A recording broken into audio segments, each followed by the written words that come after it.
इन महान पुरुषों ने हमें ज्ञान दिया, हमें इनको कोटि कोटि प्रणाम। हम इनका दे नहीं सकते बदले में कुछ इनको। तो कैसे बताया कि देखो, एक जो अपने पास शरीर है, अब ये शरीर है, इसकी जो अनादि, इसका जो रचना है शरीरों की, ये जहाँ से हुई है उस मूल को देखना है और उस मूल में जीना है। हमें जीना तो मूल में है और रहना विस्तार में है। रहना यही पड़ेगा। यहाँ रोज़ हर प्रातःकाल हमारे कर्मों की रील खुलती है। एक पन्ना इस शरीर के किताब का रोज़ खुलता है। उसमें क्या लिखा है हमें पढ़ना पड़ता है और वो हम खुद ही लिखते हैं। हमने शरीर रूपी किताब को खुद ही लिखा है। फिर जो मनुष्य शरीर का क्रियमान कर्म था, नए कर्म के लिए मनुष्य शरीर में जो सुविधा थी वो हमें समझ ही नहीं आई बिना तत्वज्ञ गुरु के। नए कर्म जो करने थे, रोज हिसाब लगाना था कि 24 घंटे के अंदर कितना समय हम सत्य में जीते हैं और कितना समय झूठ में जीते हैं। ये जो नाटक है, ये जो शरीर है, इसके तो जितने भी हमारा नाम है, जो हमारा आपस में संबंध है, ये सब एक जन्म का है। ये एक पिक्चर की तरह है। एक पिक्चर बनती है 3 घंटे की, फिर दूसरी होती है, वो पिक्चर खत्म हो जाती है। तो सावधान हो जाओ। रोज देखो कैसे काल कितनी गति से जा रहा है। सुबह कितनी गति से शाम में बदल जाती है, शाम रात में बदल के फिर दूसरे दिन में बदल जाता है। तारीख बदल देते हैं, पर हमारा मन नहीं घबराता कि देखो कितने महीने जल्दी बदलते हैं। इसलिए देखा करो कि यहाँ सराय है, कुछ समय रहते हैं, फिर यहाँ से जाना है। अकेले आए थे देह में, सब सारा परिवार यहाँ मिला और अकेले ही जाना है। तुम सत्य हो, तुम आत्मा हो, सदा जिंदा हो। मृत्यु शरीर के आकार में है, मरता भी कौन है? आकार मरता है। भगवान ने तो देहों को अनाशी कहा है।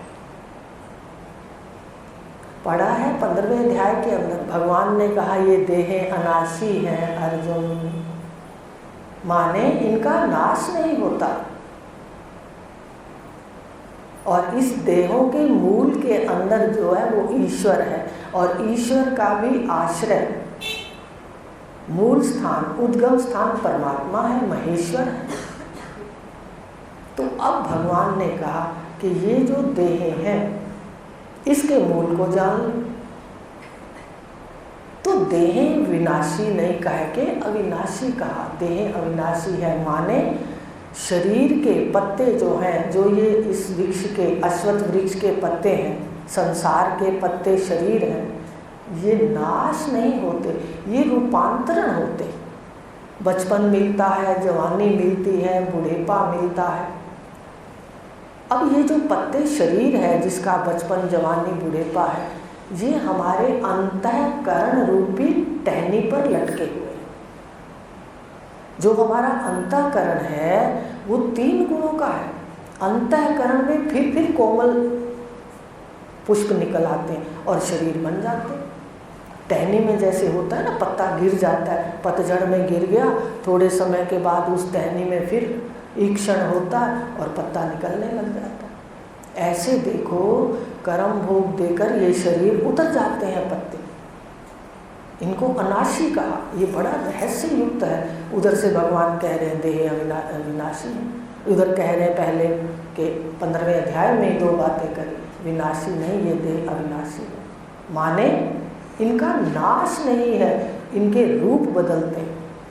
और अंतःकरण से ये जो सूक्ष्म शरीर है, इनसे पत्ते गिर जाते हैं, मृत्यु हो जाती है जिसको कहते हैं। फिर दूसरे कर्मों से कोमल, फिर वो पत्ते फूट जाते हैं, फिर वो बचपन कोमल पत्ता, फिर बड़ा हो गया, फिर पीला हो गया, फिर झड़ गया। देहें जो हैं आकार सुन लो, आकार विनाशी हैं। देहों के अंदर आपको पहले समझाया था कि तो 5 भूत भरे हुए, 5 भूत ही तो हैं, आकार कहाँ है बताइए। आकार विनाशी है। जो देह है ये 5 भूतों का कार्य है। आकाश है, वायु है, अग्नि है, जल है, पृथ्वी और आत्मा है। इसको खोल के देखें तो उसकी एक कटिंग है।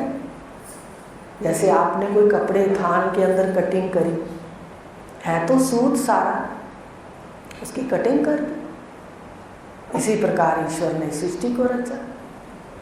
ये सारा 5 भूतों का आप यूं समझो पूरी चद्दर ही स्वर्ग तक, लोकों तक 5 भूत की है और 3 गुण है, और उसमें 9वां चिदाभास आत्मा। 5 लेते हो तो आकाश, वायु, अग्नि, जल, पृथ्वी और आत्मा। आकार कहाँ है? मटके का आकार कहाँ है बताइए।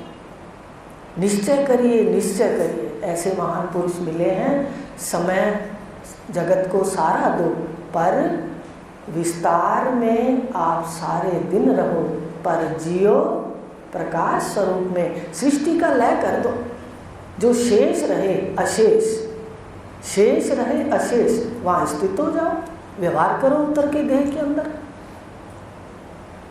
अब हमें ये प्रयास करना है, रहना इसी में है, पर ब्रह्म आत्मा अभ्यास कहते हैं इसको, ब्रह्मसूत्र में, उपनिषदों के अंदर आत्मा अभ्यास। इसका अभ्यास करना है मुझे आत्म तत्व का, कि मैं आत्मा हूँ। सुबह उठ के जरूर देखा करो कि कैसे कपड़ा पहन लेता हूँ, रात को उतार देता हूँ, कुछ याद नहीं होता। सुबह उठ के पहनते ही सारे के सारे, क्या होता है वो, सारा का सारा बवंडर जिसको कह देते हो, सारा ओढ़ लेते। ये मेरा घर है, ये मेरा वो है। हम पार्ट में तो कहें मेरा घर है, पर अंदर से जगे रहें, अंदर से प्रकाशक में रहें, मन के पीछे रहें। ऐसे अभ्यास करें, ऐसे महान पुरुष मिले। और फिर अगर हम प्रकाशक, विश्व का मूल है ऊंचा, पढ़ा ब्रह्म प्रकाश के अंदर, गीता के 15वें अध्याय का पहला जो श्लोक है, ऊंचा है मूल, शाखाएं हैं। तो ऊंचा मूल जो है, जिसमें सृष्टि का लय है, वो प्रकाश स्वरूप आत्मा आप हो।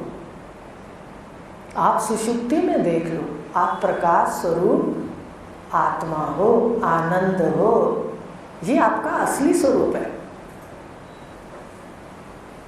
अब जब हम आत्मा हैं, आनंद है, तो जब बाहर आते हैं उस वक्त ये ध्यान रहे, हमें स्मरण रहे, फिर व्यवहार करें। एक दिखता रहे, काल जाते हुए दिखता रहेगा, तो सब कुछ भोगते हुए भी, सारे विषयों में विचरण करते हुए भी आप डूबोगे नहीं इसमें, आप खड़े रहोगे अमर तत्व में। और फिर इस मूल को, जो प्रकाश स्वरूप मूल है, इसको अगर मनन चिंतन करते हैं तो सारा वृक्ष, सारा वृक्ष, वृक्ष किसको कहा? अगर प्रकाशक को जान करके प्रकाशक में स्थित रहते हैं तो शरीर भी भागो भाग रहता है, तंदुरुस्त रहता है, और परिवार भी तंदुरुस्त रहता है। आप वृक्ष है, अश्वत्थ वृक्ष भगवान ने कहा, अगर पानी मूल में देते हैं तो हरा भरा रहता है, और पानी पत्तों पे देते हैं, टहनियों पे देते हैं, तने पे देते हैं, तो वृक्ष हरा भरा नहीं रहता। ऐसे ही मन की हरियाली, परिवार की हरियाली, अगर आप मूल में स्थित रहते हो तो सब हरा भरा रहेगा। और अगर पत्ते पत्ते को पकड़ते हो, पत्ता पत्ता समझ रहे हो, जो आसपास जितने रिश्ते नाते हैं, शरीर उनको पत्ता, पत्ता पत्ते की रक्षा नहीं कर सकता, मूल ही करता है, मूल ही हरा भरा रखता है। और मूल को पानी ना दिया तो पत्ते मुरझा जाएंगे, मुरझाते हैं व्यवहार के अंदर। मूल को पानी दो, मूल को पानी दो, वृक्ष हरा भरा रहे। ये भगवान गीता के अंदर समझा रहे कि ऊंचा है मूल, शाखाएं नीचे। मनुष्य शरीर आखिर में, सबसे आखिर में ये योनि प्रकट हुई परमात्मा से, पर इसकी चाहत है अपने मूल की, सत्य हूँ, चिद हूँ और आनंद।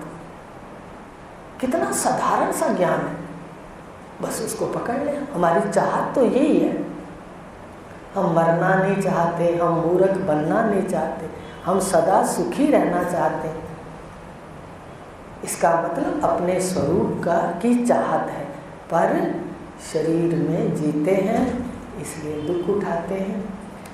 ईश्वर के ख्याल में अपना ख्याल नहीं मिलाते, सुनार के ख्याल में तो ख्याल मिला देते हैं। वो कहते हैं अंगूठी है, हम भी उठा के उंगली में पहन लेते हैं। यहाँ ईश्वर का ख्याल है, ये सृष्टि लीला के लिए है। उपनिषदों में कहा है माया मात्र विदम द्वैतम, ऐसा है कुछ मंत्र। माया मात्र जितना है ये द्वैत है, माया है, माने सच्चा नहीं। माया का मतलब है मिथ्यापन। जगत दिखता है पर है नहीं, वैसा है नहीं। आपका शरीर दिखता है पर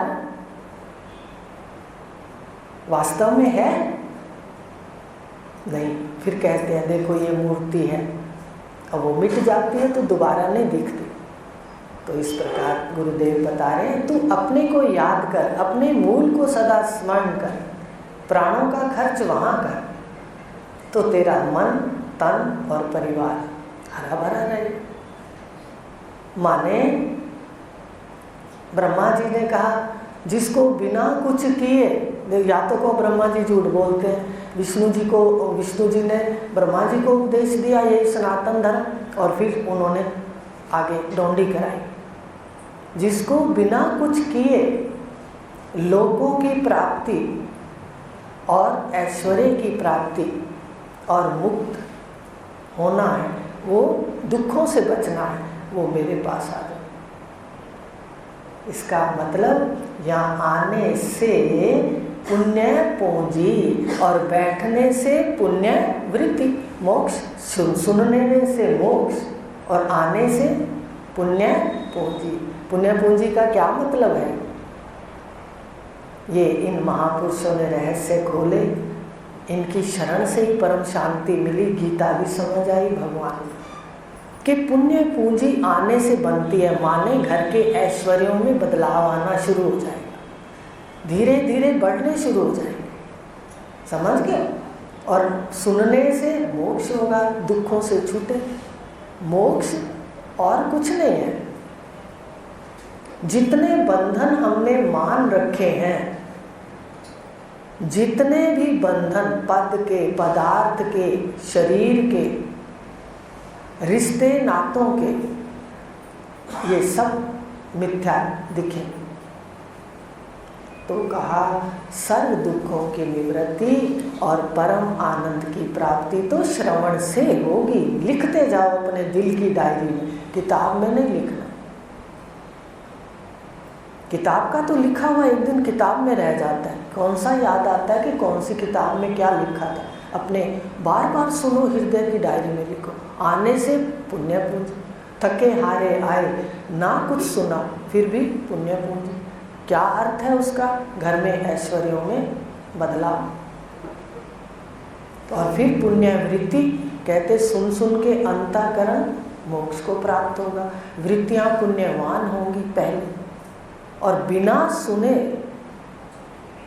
अगर कोई कहे मैं यहाँ सफाई भी कर जाऊँ, झाड़ू पोछे सोफा सेवा भी कर जाऊँ, आके बैठ भी जाऊँ और फिर सुनूँ ना, बिना सुने मोक्ष नहीं होगा। मोह का क्षय भी नहीं होगा और बंधनों से छुटकारा भी नहीं होगा। आप स्वेच्छा से विचरण नहीं कर सकते। आप वासनाओं की रस्सियों से जो बंधे हैं वो सुन सुन के छूटेगी।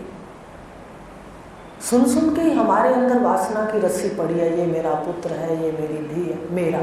व्यवहार में तो मेरा है पर परमार्थ में मेरा कुछ भी नहीं। व्यवहार में तो मैं है शरीर, पर परमार्थ में कुछ नहीं। बस ऐसा जान ले तो रहें तो विस्तार में माया के खूब आनंद लो।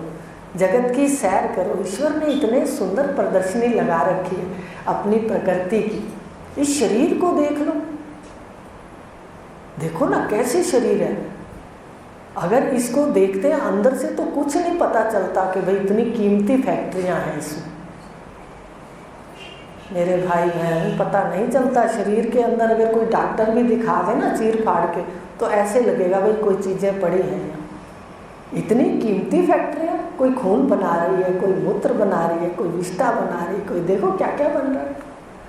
और फिर डॉक्टर पढ़ाते हैं वहाँ से निकला खाना तो ये मिल गया, ये तत्व मिल गया। क्यों मिल गया भाई? प्रश्न तो होना चाहिए। ऐसी विलक्षण सृष्टि, ऐसा शरीर और ऐसी बुद्धि जानकारी लेकर हम खाने पीने और पशु की तरह संतान उत्पत्ति के बाद मर जाए, यही है। आपके हाथ में स्वर्णिम अवसर है, ऐसे गुरु मिले गृहस्थी में। वैसे सभी भगवान और सभी गुरु लगभग सारे गृहस्थी हैं, सुखदेव जी और नारद जी को छोड़, बाकी कोई भी ऐसा नहीं विधान। गृहस्थी इसमें बैठ के मनन चिंतन करे, अपने समय का लाभ उठा लो। 22 घंटे दुनिया को दे दो, पर एक कहना मान लो, 2 घंटे किसी को भी मत दो। अब दूसरी बात बताऊं, आपका कोई भी इष्ट है, कोई भी गुरु है, वहाँ झगड़ा नहीं है। इष्ट के रूप में परमात्मा बैठे हैं। परमात्मा ने हर कपड़ा पहन के एक एक विशेषता ली है। मान लो आप बालाजी महाराज कहते हो, शिव जी कहते हो, एक तो शिवलिंग है ना, एक मूर्ति पूजा भी है। उस सब में वो कपड़े पहन के परमात्मा आया। एक परमात्मा है जहाँ से सब कपड़े निकलते हैं और परमात्मा ही सब में विराजमान है। अनेक रूपों में अद्वैत उसका स्वरूप, ब्रह्म स्वरूप, प्रकाश स्वरूप।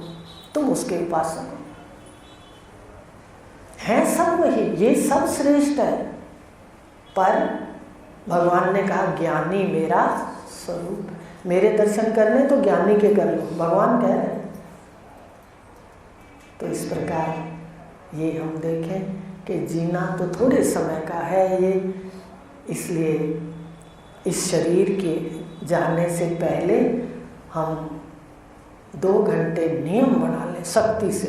इसको कहेंगे ब्रह्म अभ्यास, आत्म अभ्यास, के श्रवण करें, संध्या करें, गीता का पाठ ध्यान से करें और फिर यहाँ सुने, क्योंकि सुनने से ही देह उतरेगी। ये शरीर सुन सुन कर ही उतरेगा, ये संबंध सुन सुन कर ही उतरेंगे। तो आज इनकी महानता बता दी आपको कि गुरु के शब्द तो माणिक मोती से भी ज़्यादा कीमती है। वो ऐसे मिलते ही नहीं कहीं। आज बता दो, कहीं भी जाओ इतना गहरा कोई नहीं दिखाता, प्रकाशक तक तो ले जाता ही कोई नहीं। आप सब बैठे हो, मैं जगह जगह से आई हूँ और यहाँ पर एकदम बताते हैं जल्दी जाओ अपने घर, समय बीत रहा है, जल्दी जाओ जल्दी जाओ, रात हो जाएगी, अंधकार हो जाएगा। यमाचार्य ने भी तो कहा है, निशिता दुरत्या दुर्गम पथस शूरस्य धारा। ये रास्ता कैसा है? रास्ते में अंधेरा है, रास्ता उबड़ खाबड़ है, इसलिए जाग जाओ, जल्दी करो, रात ना होने दो जीवन की। इसलिए यहाँ से आज संकल्प ले लो कि संध्या, चाहे वो स्वाध्याय श्रवण करते हो ना आप यूट्यूब पे, चाहे वो करो, वो भी स्वाध्याय है। नहीं तो ब्रह्मनिष्ठों की पुस्तकें जो महाराज हैं उन्होंने लिखी हैं, जो भी हैं, दिखा करके उनका अध्ययन करो। अपने इष्ट, अपने गुरु को अपने पास रखते हुए भगवान की वाणी को सुन के प्रकाशक में स्थित हो जाओ। अगर श्रद्धा होती है तो जिस गुरु पर श्रद्धा है उसकी मूर्त को नमस्कार करके काम करो। आज इतना ही लेंगे। गुरु के शब्दों के लिए बताते हैं, गुरु शब्द रतन माणिक मोती, इनकी कीमत बुद्धि से परे। गुरु शब्द रतन माणिक मोती, इनकी कीमत बुद्धि से परे। तेरे चरणों के परसन से मेरे, गुरु चरणों के परसन से मेरे, बुझते हुए मन के दिए जल उठे। जगत है बदलता दिखाई दिया, जगत है बदलता दिखाई दिया, अजर और अमर हूँ ये राज खुले। तो ये राज इनके द्वारा खुले हैं, इनको जितना कोटि कोटि दंडवत प्रणाम है। आज अभी प्रसाद दे करके फिर मन को भी समझा लो। मन को एक बात कह देते हैं, पूछ लेना घर जाके। तू सच बात, क्योंकि जानते हैं हम, सुनो मेरी बात, जानते हैं पर मानते नहीं है, रोला ये पड़ जाता है। अज्ञान में मानते ही मानते हैं। किस गुरु को मानती है, किस परमात्मा को मानती है, फिर बताते हैं। यहाँ आता है तो गुरुदेव कहते हैं जानो जानो जानो। भगवान राम कह रहे हैं सिया राम मैं सब जग जानी, मानी नहीं कहा, जानी, जानो। तो इस प्रकार इस मन को पूछ लो। ये मन ही मानता नहीं है, बाकी सब सुन, यहाँ बहुत सुन के हम समझ जाते हैं, घर जाते हैं तो मन मानता नहीं। इसलिए इससे पूछा करो, तू सच बतला ए मन योगी, सच सच बतला ए मन योगी, प्रभु संग जुड़ेगा के नहीं जुड़ेगा, सच संग जुड़ेगा के नहीं जुड़ेगा, जे जुड़ जाएगा तो सुख पाएगा, जे जुड़ जाएगा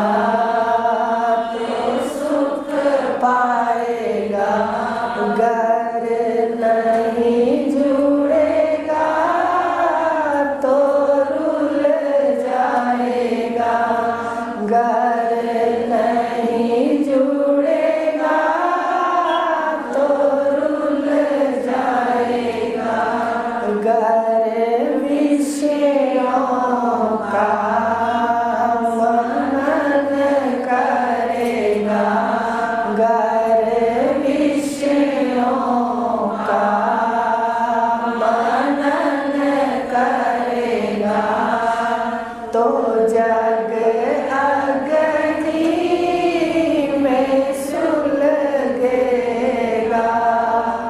तो जग अग्नि में सुलगेगा, आत्म ब्रह्म का चिंतन करेगा, आत्म ब्रह्म का चिंतन करेगा,